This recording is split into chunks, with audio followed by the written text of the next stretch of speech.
ఆకాశమున పిలువంగా యోగి వేషని మనసున కలగద రాగలేశమైనా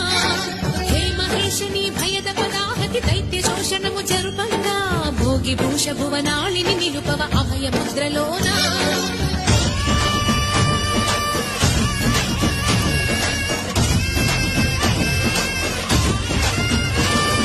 నమక చమకముల నాదానా యమక గమకముల యోగానా